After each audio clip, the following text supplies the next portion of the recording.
정보통신 분야의 지속적인 발전으로 인터넷 활동이 많아지면서 사이버 범죄 역시 날로 진화하고 있습니다.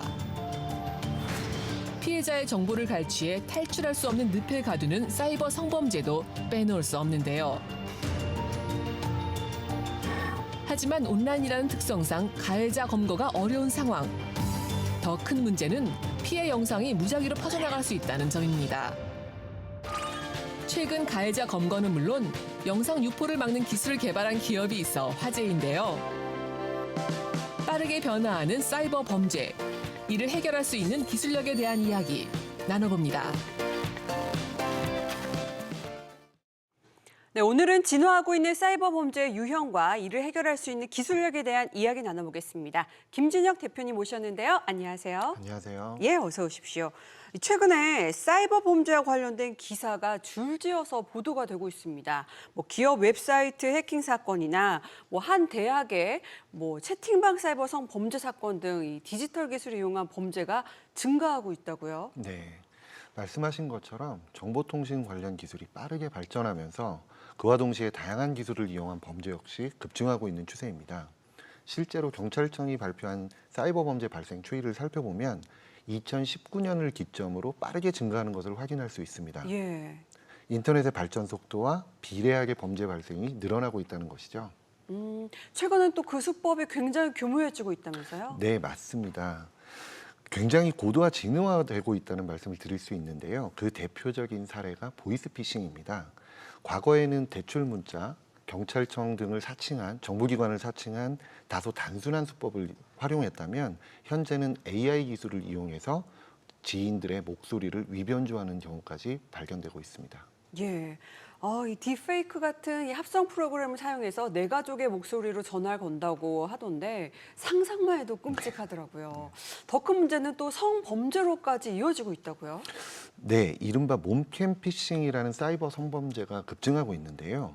주로 SNS 메신저나 데이팅 앱을 통해서 접근한 다음에 그 친분을 쌓고 음란한 상황을 만들어 영상이나 사진을 확보한 다음 피해자의 휴대폰에 해킹 파일을 설치하게 만들어 연락처 기타 개인정보를 빼내 주위 사람들에게 유포하겠다고 협박하는 것입니다. 그 피해가 얼마나 심각하냐면 적게는 수십만 원에서 수천만 원 이상 갈취당하거나 가해자의 협박을 견디지 못하고 극단적인 선택에 이르는 경우도 있었고요. 심지어는 가해자의 범죄에 가담까지 시키는 경우도 발견되었습니다. 예, 과거에는 성추행이나 폭행, 협박이 주였다면은 이제는 금전을 갈취할 수단으로 이 사이버 범죄가 진화했다 이렇게 보입니다. 네, 맞습니다. 사이버 범죄 조직들은 법망을 피하기 위해 점조직화 해외 서버를 이용하는 등 체계적인 틀을 갖추기 시작해 갈수록 수사와 검거가 어려운 것이 사실입니다. 특히 사이버 성범죄의 경우 다른 범죄에 비해 준비하는 과정이 간단하고 성공률도 높은데요.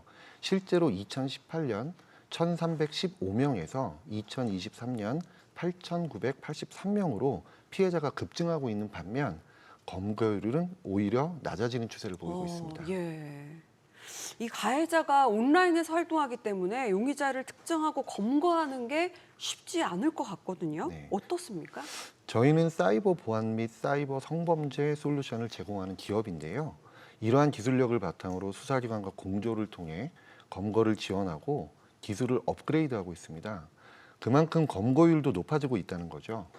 사이버 범죄를 사전에 예방하는 기술뿐만 아니라 피해가 발생한 이후 특허 등록된 기술을 이용해서 가해자의 검거와 피해를 최소화하는 데 주력을 다하고 있습니다. 예, 이 시스템을 분석해서 용의자를 특정하는 것도 가능한가요? 네, 먼저 가해자로부터 확보한 해킹 파일을 분석해서 서버를 차단할 수 있는데요. 한국인터넷진흥원과 동시에 경찰의 협력하에 진행이 됩니다. 이렇게 확보한 영상을 분석하는 작업을 거치게 되는데 여기서 주력 기술인 CNN 신경망이 활용됩니다. CNN 신경망은 영상을 시각적으로 분석하는 인공신경망인데요. 좀 쉽게 말씀을 드리면 피해 영상이나 사진 등 이미지의 여러 가지 특징을 컴퓨터가 분석하고 이를 인터넷에 돌아다니는 비슷한 이미지에 적용하게 되고 동일하다는 판단, 즉 피해자라고 인식이 되면 더 이상 유포가 되지 않도록 분류하는 기술입니다. 예. 이러한 다양한 기술력을 바탕으로 지난해 12월 저희는 R&D 센터에 경찰청과 함께 그 베이스 캠프를 꾸린 다음에요. 그 보이스피싱 최대 조직이라고 불리우는 김군일파를 검거하는 데 일조를 했는데요.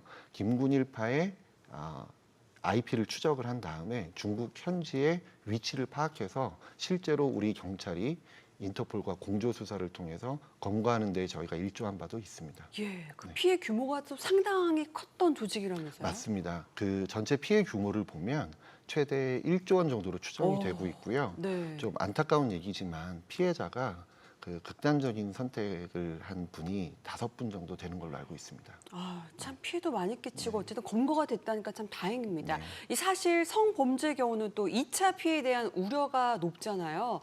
그런 문제를 해결할 수 있는 기술력이 개발이 됐다고 하니까 정말 반가운 소식이 아닐 수가 없어요. 네, 앞서 설명드린 것처럼 피해자의 영상이나 사진을 불특정 다수에게 유포하거나 가족 또는 지인에게 유포할 것을 빌미로 금전을 갈취하기 때문에 피해자분들이 엄청난 고통에 시달리게 됩니다. 여기서 중요한 점은 가해자가 곧바로 유포를 실행하기보다는 금전적 협박을 먼저 진행하기 때문에 이 시간적 간격에서 다양한 솔루션을 유기적으로 연결 활용해서 피해 발생과 확산을 차단하게 됩니다. 일종의 골든타임인데요. 저희가 제안 드리는 것은 실제로 협박을 받은 이후에 24시간 이내에 대응을 한다라고 하면 피해를 거의 없는 것으로 만들 수 있는 기술력을 확보하고 있습니다. 예, 이 사이버 성범죄 역시 골든 타임이 참 중요하군요. 자, 그렇다면은 이 피해 사실을 확인한 이후에는 또 어떤 기술을 적용을 하게 되나요? 네, 솔루션에 대해서 간략하게 설명을 드리면 실제 전화번호처럼 보이는 가상의 연락처, 즉 더미 데이터를 삽입합니다. 해킹 서버에 가짜 데이터를 삽입하면 실제 피해 데이터와의 정보 혼선을 유발시키는 건데요. 이를 데이터 인젝션이라고 합니다. 또한 가해자가 피해자를 표적하지 못하도록 가상의 피해자를 유기적으로 생성하고 협박범의 피해자 접촉을 차단하는 포커스 아웃이라는 기술도 동시에 이루어집니다. 추가적으로 기업의 자체 솔루션을 통해 피해 영상물 삭제 등에 연결된 원본 URL을 무력화시키는 방법이 하나 있는데요. 이를 활용할 경우 동일 피해 영상물을 여러 개의 음란 사이트에 유포했을 경우에도 여전히 원본 영상과 연결이 되어 있기 때문에 유포된 사이트의 개수에 상관없이 영상물을 삭제하는 데 아주 효율적인 방법이라고 할 수 있습니다. 예, 이 사이버 범죄가 심각해짐에 따라서 보안 프로그램 중요성도 굉장히 높게 느껴지는데 범죄에 대응하는 프로그램을 개발하면서 또 현장에서 느끼시는 바도 있으실 것 같거든요. 최근 AI 기술이 보편화되면서 범죄 수법이 점점 고도화되고 또 사전 예방적 조치가 후행하는 것은 사실입니다. 날로 진화하는 사이버 범죄 기술에 대응하기 위해서는 정부 차원의 정책 마련, 여러 가지 대응도 필요하겠지만 더불어서 저희와 같은 대응 프로그램을 개발하는 민간 업체와 합동으로 대응책을 마련하는 것도 이런 사이버 범죄, 특히 디지털 성범죄에 대응하는 하나의 대안이 될 수 있다고 생각합니다. 예, 자 끝으로 이 사이버 범죄 예방법 팁이라는 게 있을까요? 뭐 여러 가지 방법이 있겠지만 저희가 말씀드리고 싶은 것은 사이버 범죄는 누구에게나 일어날 수 있다는 것입니다. 나는 괜찮겠지 하는 아니란 막연한 안심, 그리고 당한 사람이 문제 아니야? 이와 같은 피해자를 향한 차가운 시선은 사이버 범죄의 몸집을 불리고 더욱 악랄하게 만들 수 있습니다. 누구나 피해자가 될 수 있다는 경각심을 갖고 일상생활에서의 사소한 사이버 보안부터 신경 쓴다면 사이버 범죄로 인한 피해는 분명히 줄어들 것입니다. 이를 위해 사이버 범죄 없는 안전한 K-사이버 방역 국가 건설에 일조한다는 목표를 달성하기 위해서 끊임없이 기술 개발을 하고 있고요. 물론 범죄 대응 영역을 계속해서 넓혀가는 것이 목표입니다. 아울러서 수사기관과의 수사에 힘을 싣고 피해자분들의 안전하고 신속한 일상으로의 복귀를 돕기 위해서 최선을 다하고 있습니다. 예, 지금까지 사이버 성범죄에 대한 이야기 나눠봤습니다. 고맙습니다. 감사합니다.